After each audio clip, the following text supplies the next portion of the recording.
E aí, galera, tudo bem, né? Bom, vamos à aula de hoje concluir a unidade temática 15, que é a última que fará parte do conteúdo da avaliação 3 do quarto bimestre, semana que vem. Então, prestem bastante atenção na explicação dos slides e, mais uma vez, eu chamo a atenção de vocês para a execução dos exercícios do cronograma. É muito importante que esses exercícios sejam feitos, mas principalmente que eles sejam corrigidos, porque sem a correção vocês não terão as respostas certas para consultar na hora de fazer a avaliação, não é mesmo?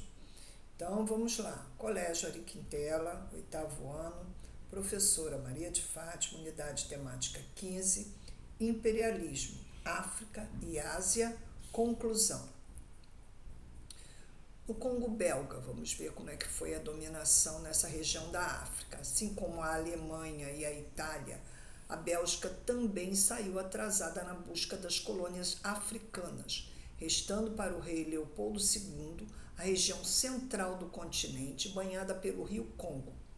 Alegando a organização de expedições humanitárias, em 1876, Leopoldo II, ali, na região central do Congo, instituiu o seu governo. O Império Belga no Congo foi marcado por intensa escravização e exploração predatória dos recursos naturais. A vida dos africanos sob o controle europeu. A urbanização. Várias cidades foram edificadas com a chegada dos europeus. Porém, é importante ressaltar que os africanos já tinham cidades organizadas. Então, não foram os europeus que levaram a civilização para os africanos. Já existiam cidades na África. A saúde. A chegada dos europeus ao continente africano foi responsável pela disseminação de diversas doenças, como a tuberculose, que inclusive também aqui no Brasil se desenvolveu a partir da chegada do homem branco. A infraestrutura, mesmo com o aprimoramento de alguns centros urbanos, os hospitais e as escolas eram precários, eram poucos. As regiões periféricas não tinham acesso a saneamento básico, a higiene, o esgoto, a água, etc.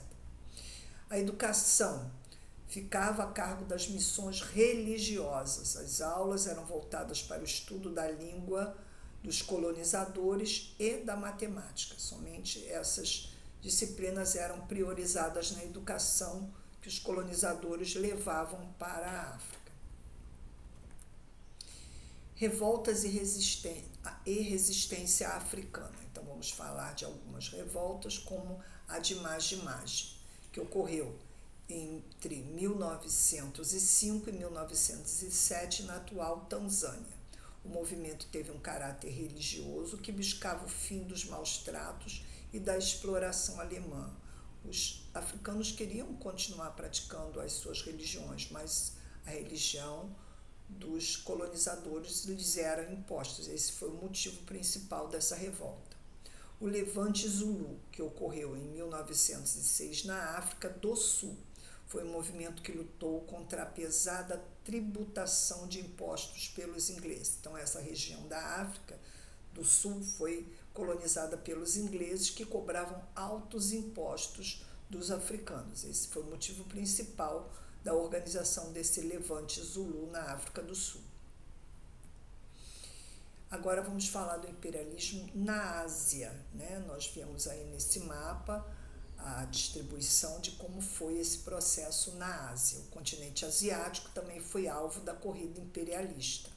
Antes da dominação, as potências europeias já estabeleciam relações comerciais com os povoados da região. Porém, no final do século XIX, Inglaterra, França, Rússia e Holanda instalaram colônias na Ásia. A exploração da Inglaterra na Índia estabeleceu entrepostos e protetorados em cidades litorâneas no sul do território. Os ingleses cultivavam na Índia a papoula, que deu origem ao ópio. Na China, houve uma realização de comércio com os chineses anterior à colonização. Nós vimos isso quando estudamos as grandes navegações, não é mesmo? O estabelecimento do comércio do ópio, também na China, foi estabelecido no século XIX. A resistência da população da Ásia à dominação imperialista. Revolta dos cipaios indianos que faziam parte do exército britânico. Ocorreu entre 1857 e 1859 na Índia. O movimento lutou contra os maus tratos, a tributação, a cobrança de impostos e a falta de respeito dos ingleses com a cultura local, a cultura dos indianos. Outro movimento de resistência da população asiática foi a Guerra do Ópio, que ocorreu de 1839 a 1842 na China. A guerra ocorreu pela tentativa chinesa de barrar o comércio do ópio. Após uma série de ataques britânicos, o governo chinês se rendeu e assinou o Tratado de Nanquim em 1842. Então, nesse momento, os ingleses conseguem vencer a população asiática através da assinatura do Tratado de Nanquim no ano de 1842.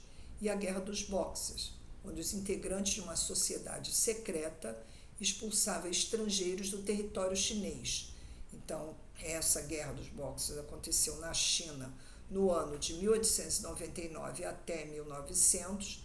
Essa guerra teve a motivação nacionalista, eles queriam manter a sua nação protegida. Os Boxers eram contrários à dominação de outras nações, como já foi dito aí no início, contudo foram derrotados, o que ampliou a exploração estrangeira.